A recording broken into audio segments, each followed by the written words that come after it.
সুমন চ্যানেলের পক্ষ থেকে আবারও হাজির হয়ে গেছে আমি সুমন। আজকের ভিডিওতে আমি আপনাদের সঙ্গে খুবই গুরুত্বপূর্ণ একটি বিষয় শেয়ার করতে যাচ্ছি। সেটি হচ্ছে যে আমরা যারা পাসপোর্ট করতে চাই, কিন্তু আমরা অনেক সময়ই দেখা যায় যে দালালের খপ্পরে পড়ে যাই, বা দালাল ছাড়া আমরা কিন্তু পাসপোর্ট তৈরি করতেই চাই না। আজকের ভিডিও আপনি যদি দেখেন তাহলে আপনি জেনে যাবেন যে কিভাবে পাসপোর্ট করতে হবে, কোথায় যেতে হবে এবং কোন কোন প্রসেস অবলম্বন করে আপনি নিজেই আপনার হাতে থাকা মোবাইল ফোনটি দিয়ে কিন্তু আপনি আপনার পাসপোর্টটি করতে পারবেন। এই জন্য প্রথমে আপনাকে জানতে হবে যে আপনি যে জেলাতে বাস করেন সেই জেলার কোথায় আপনার পাসপোর্ট অফিস আসে। তো চলুন আমরা চলে যাই একটি অ্যাপসে। আমি অ্যাপসে ক্লিক করছি।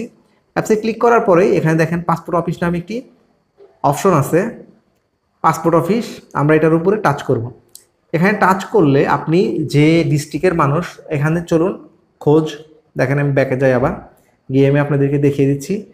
এখানে দেখেন যে খোঁজ করুন, এখানে গিয়ে যদি আমরা টাচ করি এবং লিখি আমরা যে জেলার মানুষ, ধরুন আমি লিখছি সিরাজগঞ্জ। দেখেন সিরাজগঞ্জের পাসপোর্ট অফিসটি কোথায় সব বিস্তারিত চলে এসেছে। আঞ্চলিক পাসপোর্ট অফিস অপরূপ রতন, কে কোন অফিসার এখানে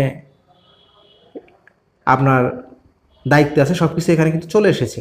এভাবেই কিন্তু আপনি আপনার পাসপোর্টের শুরুটা করতে পারেন। যে প্রথমে আপনাকে জানতে হবে যে আপনার জেলার কোথায় আপনার পাসপোর্ট অফিস। এটা জানার পরে আপনি কিভাবে আবেদন করবেন, কিভাবে কি করবেন, সব কিছুই কিন্তু আমার ইউটিউবের চ্যানেলে সব কিছু দেয়া আছে। আপনি চাইলেই কিন্তু এখান থেকে খুব সুন্দরভাবে, খুব সহজে আপনি নিজেই অ্যাপ্লাই করতে পারেন। কারণ আপনি A to Z আমার চ্যানেলে যদি ঢোকেন, পাসপোর্টের শুরু থেকে শেষ পর্যন্ত আপনি খুব সহজেই অ্যাপ্লাই করতে পারবেন। কত টাকা লাগবে, কীভাবে ফিঙ্গার দিতে হবে, সব কিছু ডিটেলসে দেওয়া আছে। আশা করছি ভিডিওটি আপনাদের উপকার আসবে।